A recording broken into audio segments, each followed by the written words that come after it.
Tim Hubbard. Hello, hello. How are you? Welcome to the STR Data Lab by AirDNA. Happy to have you. Excited to be here. Excited to be here. All the way from Colombia. And what city in Colombia are you in right now? I forgot to ask. In Medellin. Medellin. Yeah. You'd be surprised at how many people I talked to were in Medellin. I have an employee that lived there forever. It's crazy. It has grown a lot, and it's for good reason. It's a great place to be for lots of reasons. It's on my list. It's on my list for sure. Well, Tim, let's talk about a little bit about who you are. You are the founder and CEO of Midtown Stays, which of course is a short-term rental accommodation company.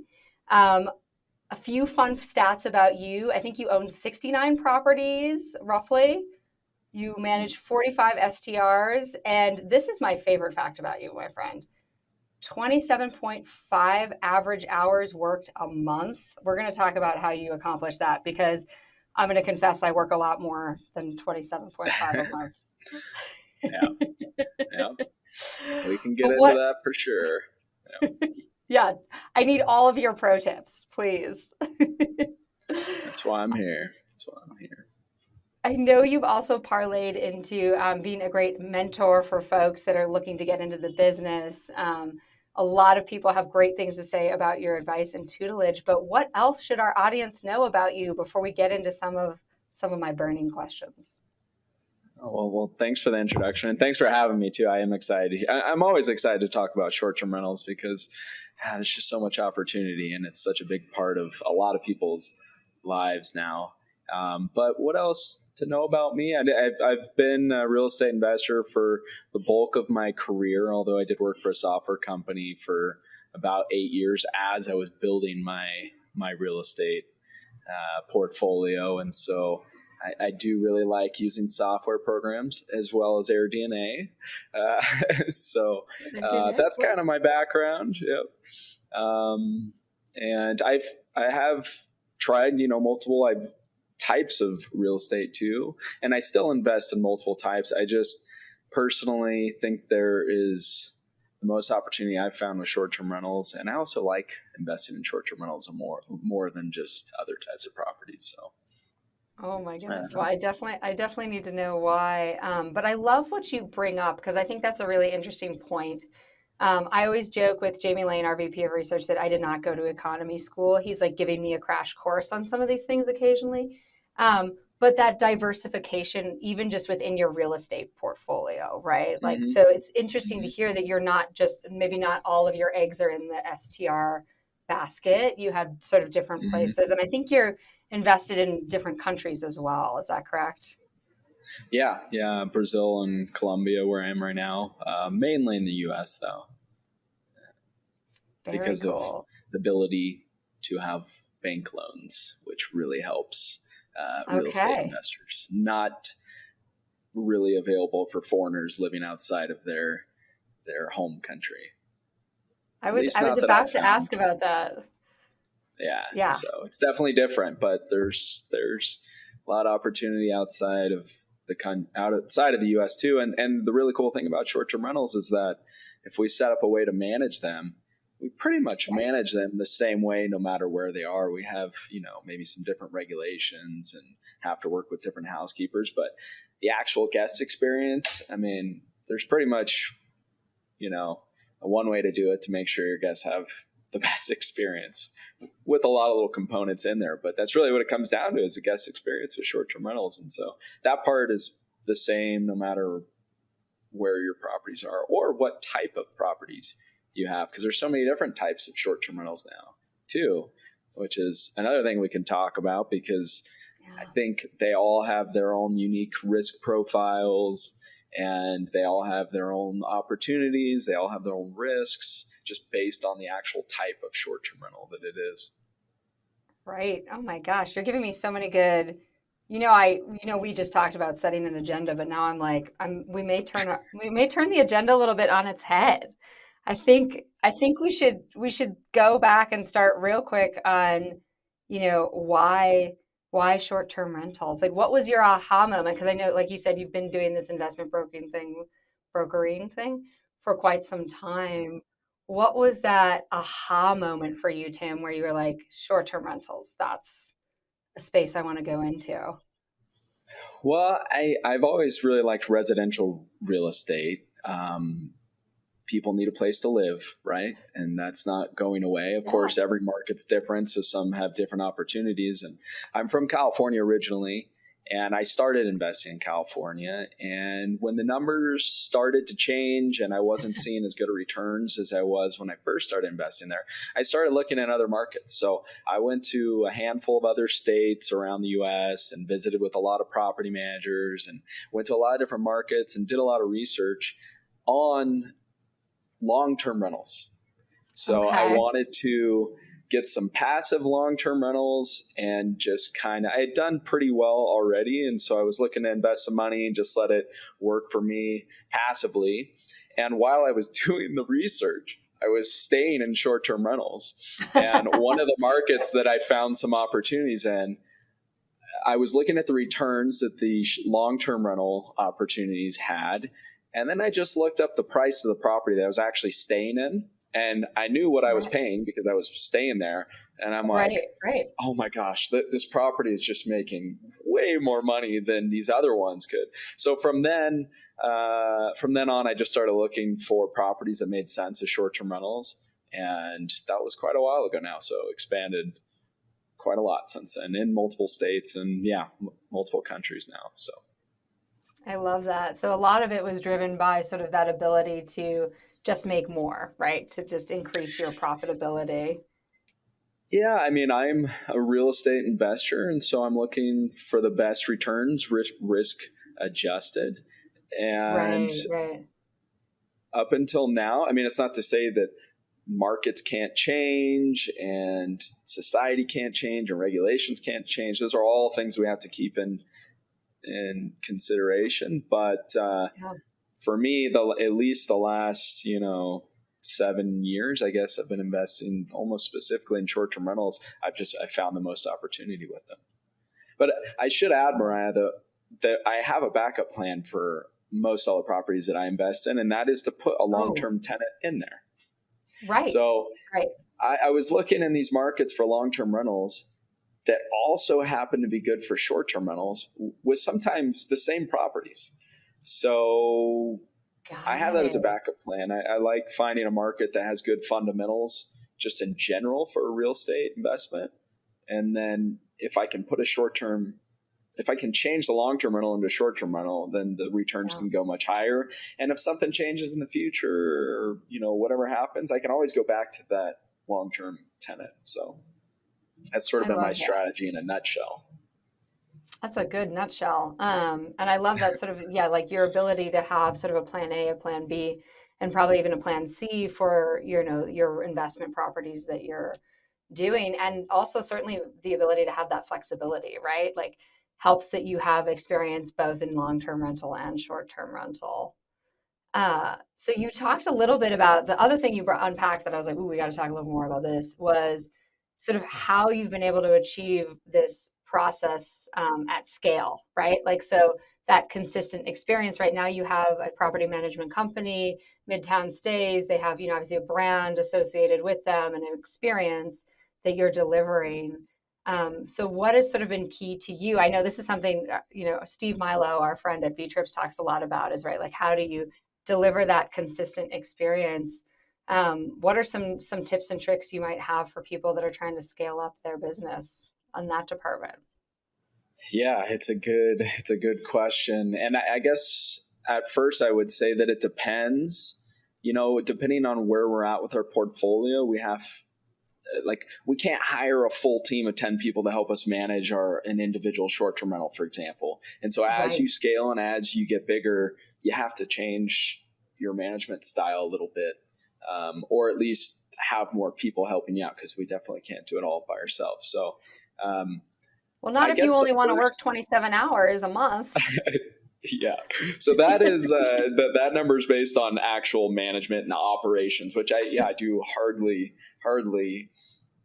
anything with the actual operations. But I think the first piece of that is outsourcing the operations. And a big piece in the short-term rental world are guest communications. Yeah. We have guests coming in and we have to communicate with them, and we have to be available to communicate with them. And so that was the first piece that I outsourced, and to a third-party receptionist team. And so almost from the very beginning, maybe 3 months after I launched my first rental, short-term rental, I started outsourcing that part. And so that allowed me to scale a lot. And then I also worked with, found housekeepers.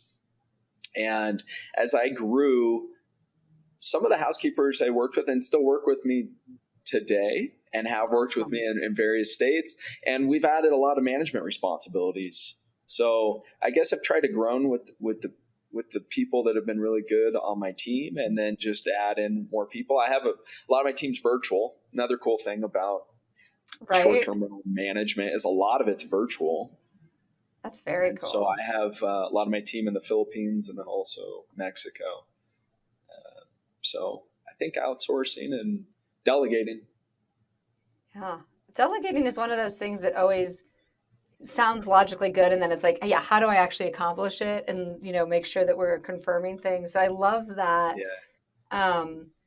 thought process that you had, and that you did it probably early on was probably a benefit to you, because it wasn't like you'd been doing it all yourself and you felt like you had to let go. It was like, no, I know from the jump that this is something that I don't want to do myself, and I want to bring in experts to do.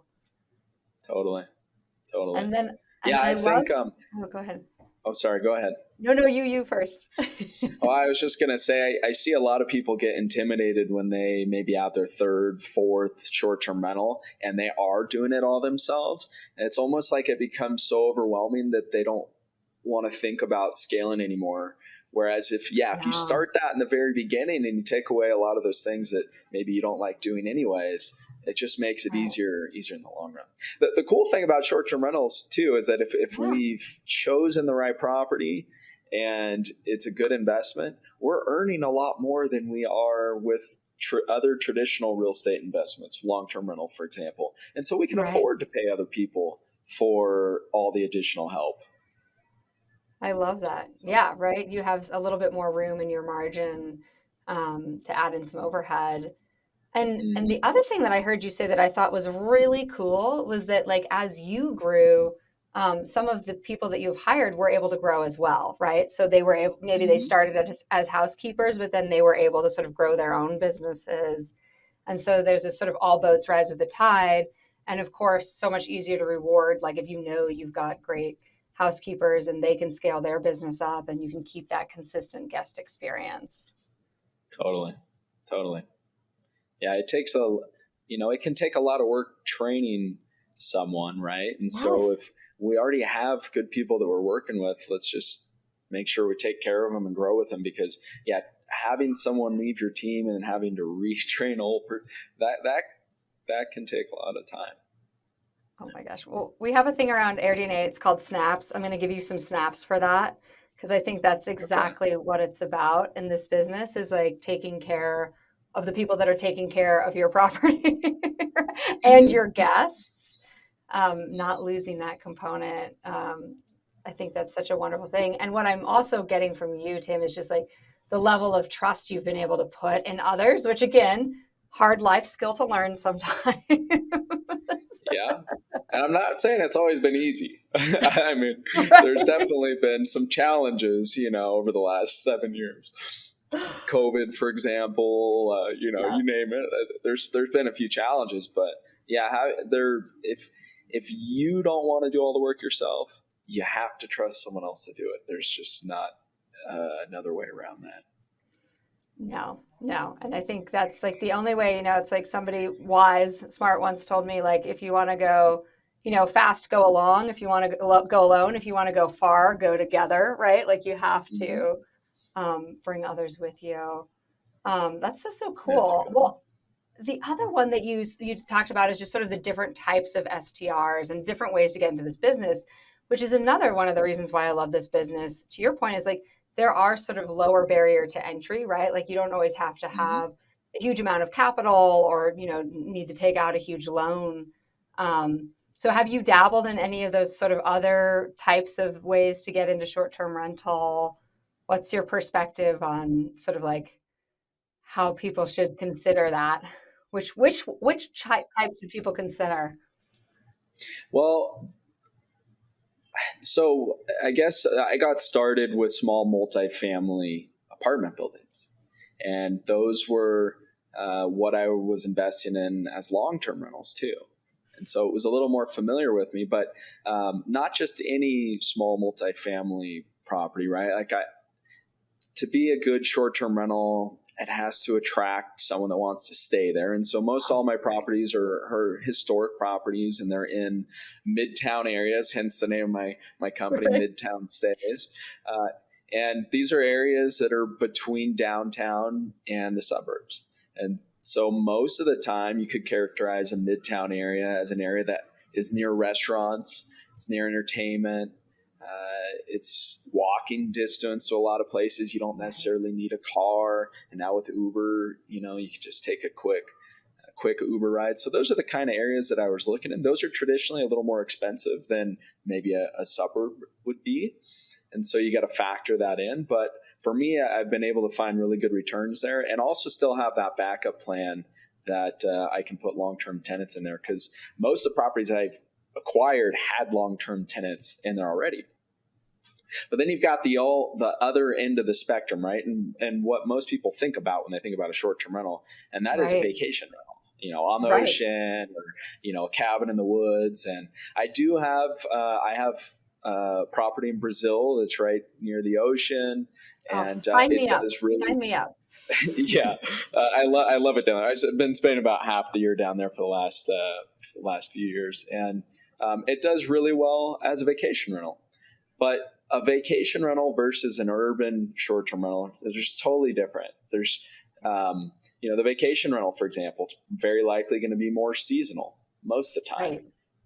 Versus an urban area where is in a bigger city. I also like to be in slightly bigger cities, because if the city's slightly bigger, there's more reasons people are going to go to that city, whether they're visiting family, whether they're there for work, whether they're exploring living in a new place, like maybe they're just moving to a new state, or if it's for medical reasons. So there's the more reasons a person has to go stay in a specific market, the less risky I think that is, as long as you have a good backup plan, I guess.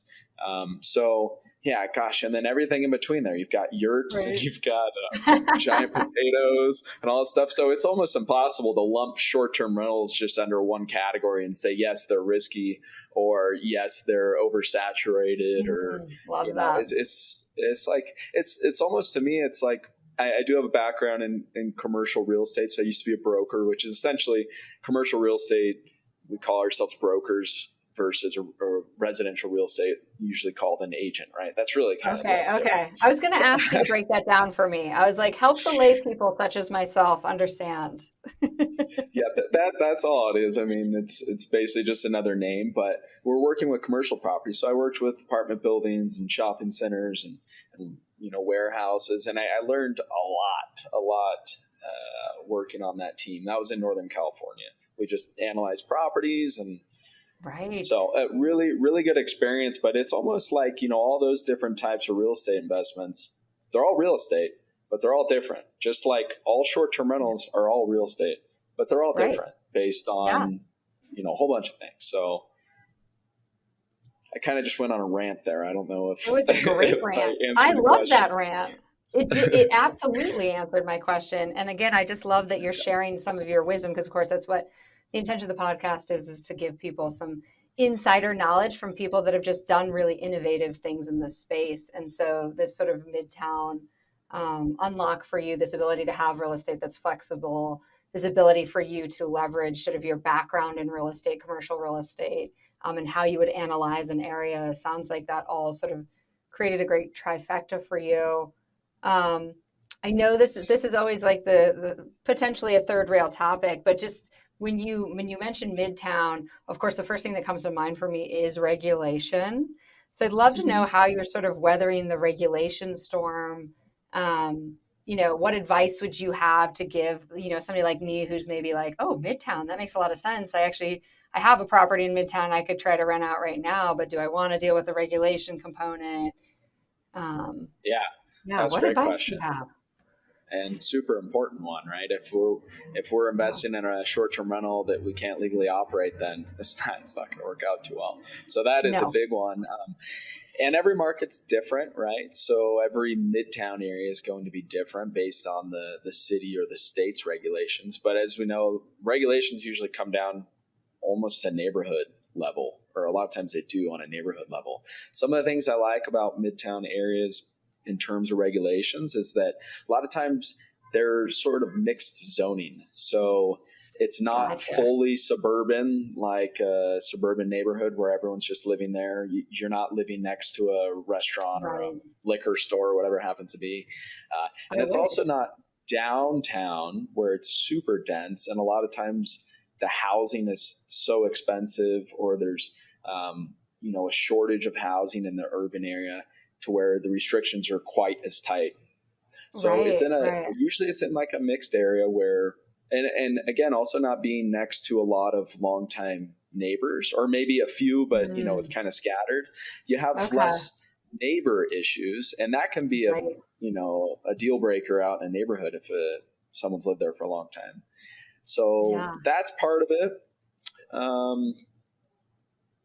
So some of my properties have commercial zoning, which doesn't necessarily allow me to rent them as a short-term rental if it was regulated there.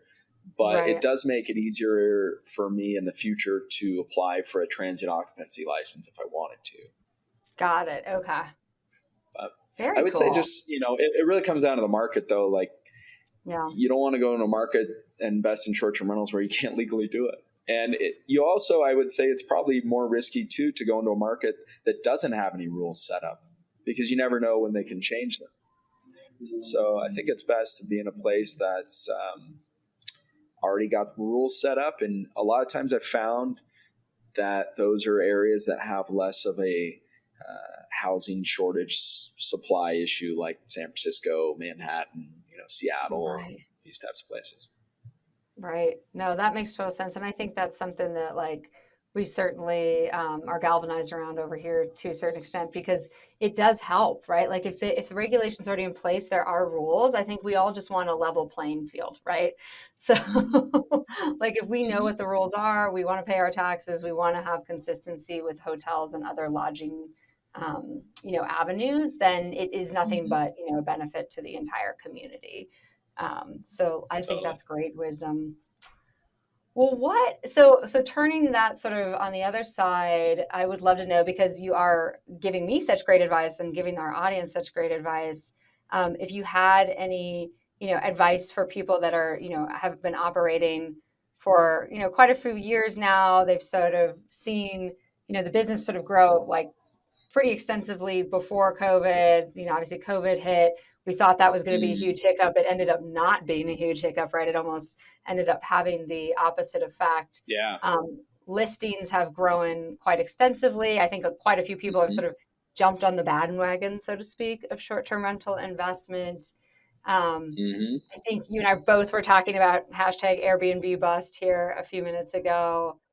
So what's your hot take for people that are maybe a little tenured and wondering what the future of short-term rental, operating and investing looks like?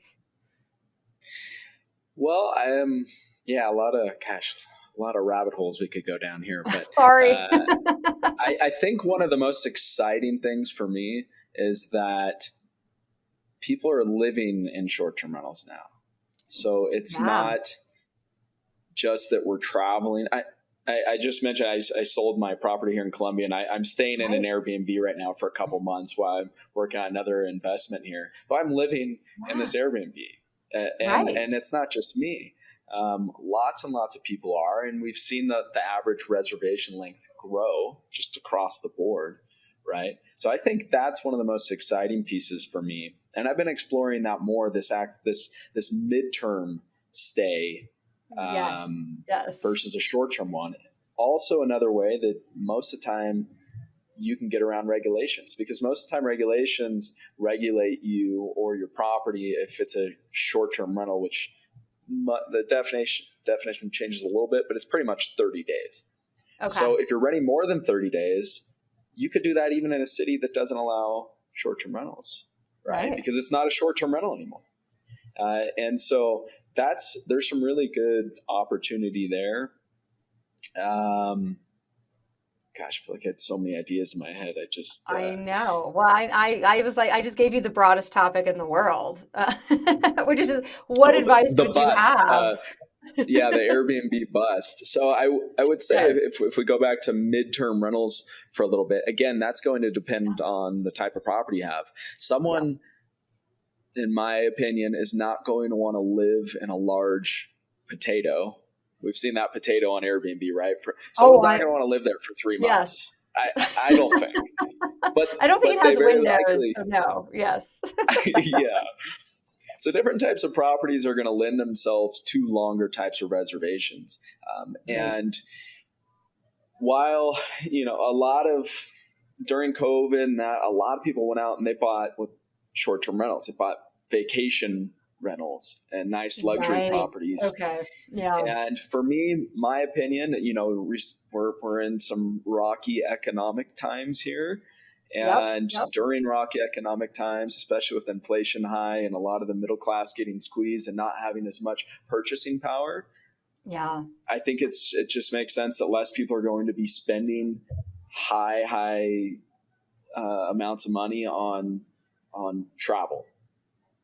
So I could see, I think that sector of short-term rentals will get hurt more than the urban type properties, for example, that someone might want to live in.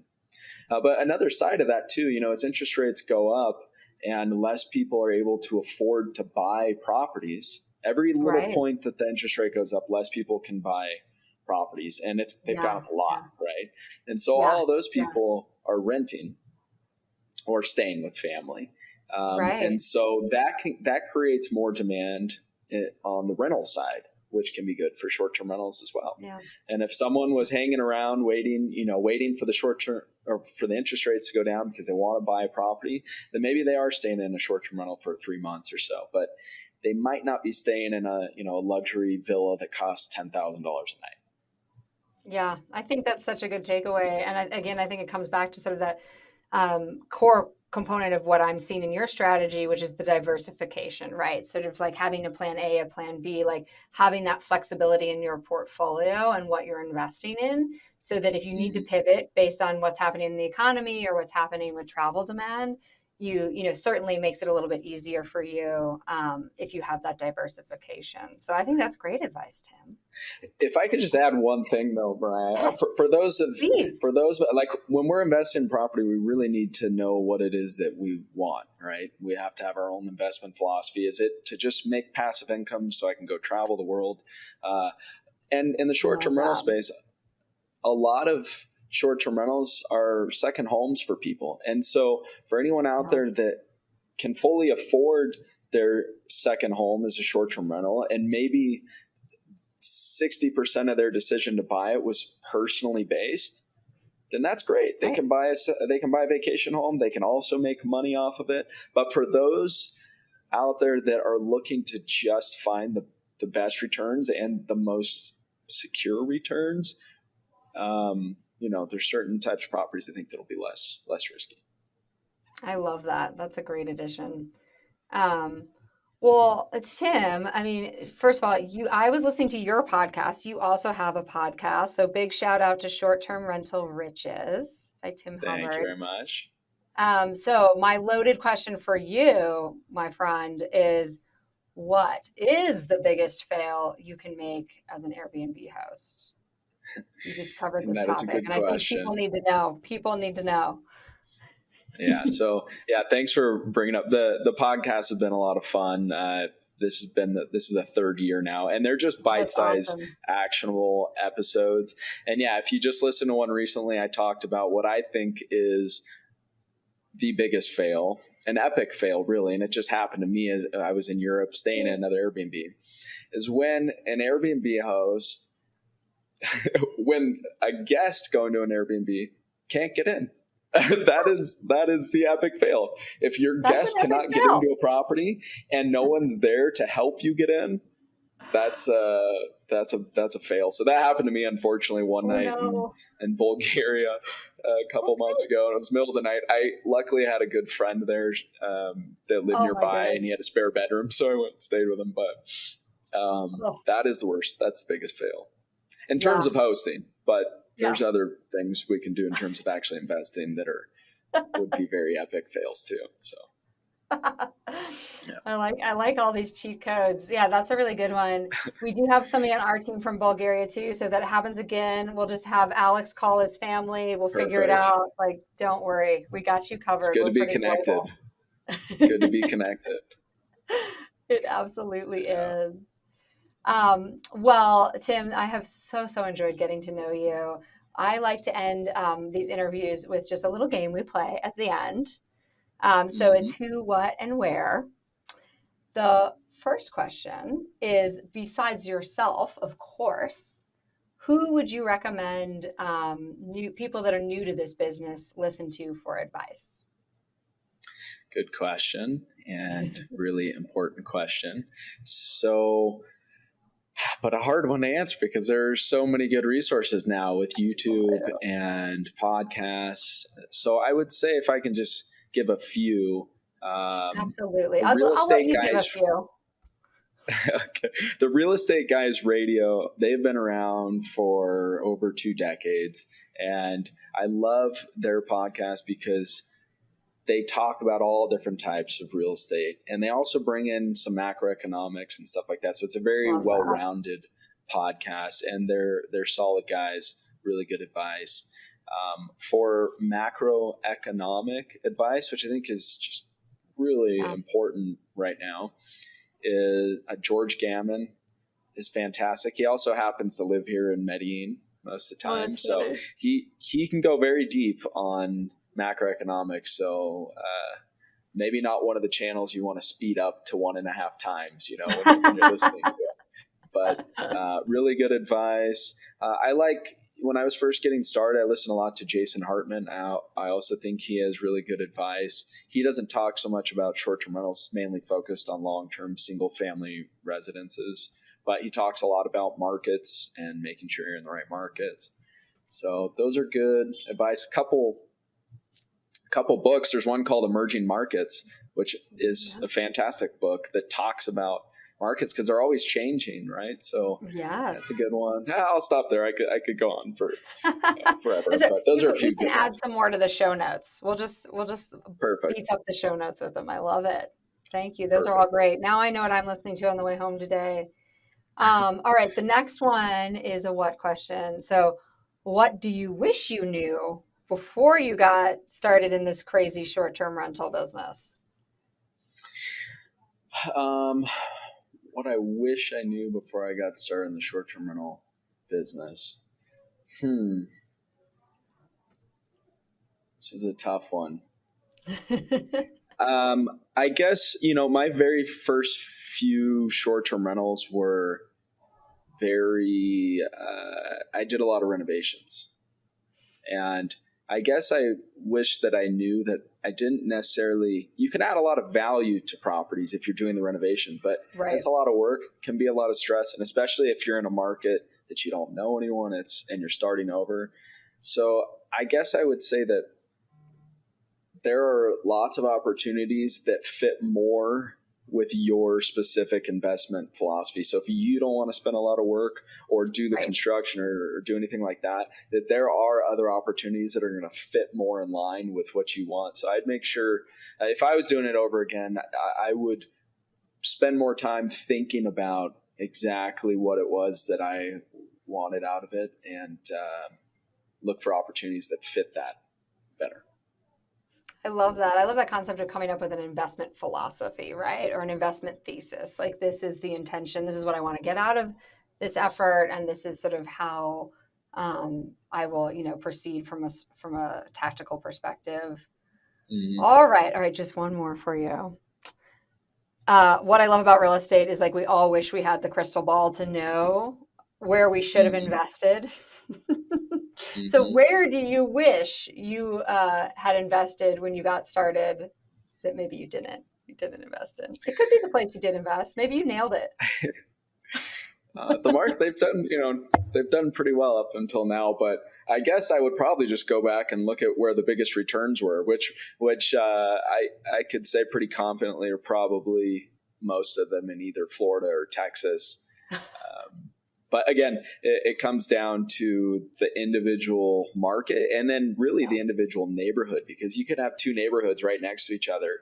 And again, I don't like to invest for appreciation, but if I had this crystal ball, I like to invest just for cash flow, make sure things make sense when I buy them. But if I could go back with the crystal ball, I would look for the highest appreciation. And that's surely probably in, certain parts of Texas and Florida and like the Nashvilles or Austin, those places have just really, really blown up. I love that. Yeah, that's where it's always like, so like I went to school in New York and I'm always like, why didn't I make my dad buy like a loft in Williamsburg, Brooklyn before Williamsburg, Brooklyn was a place that people wanted to live? Yeah. Like just a warehouse. That would have been fine. Anyways, oh my gosh, Tim, I've had so much fun getting to know more about you. I'm sure I'm not the only one that wants to hear more from you. So where can folks find you if they'd like to get more of this great advice from you? Thanks for having me on. It's been a lot of fun. Well, I have a podcast, Short-Term Rental Riches, and you can find it on all the podcast outlets. And then I have a website with a lot of additional free resources, software that I use, and, a free ebook on what I think makes the best market for investing in short-term rentals. And that website's restmethods.com. Love it. Either one. Love it. Awesome. All right. Well, we'll definitely put those in the show notes. And just big congratulations to you. It sounds like you've been able to sort of fulfill your dream of a lifetime of travel and getting to enjoy all the best parts of life. So I love that philosophy that you also have as part of your investment strategy. Well, and thanks again for everything you guys do, because your data, investing comes down to data, and you guys do a really good job at making that data accessible. So thank you for that as well. I love that. Well, and thank you. It always makes me happy to hear, because that is, of course, our mission, is to make that data accessible to everyone and really democratize the opportunity that short-term rentals provides for folks. So appreciate the shout out, Tim. Thank you so much. Thank you. Yeah. Until next time. Ciao.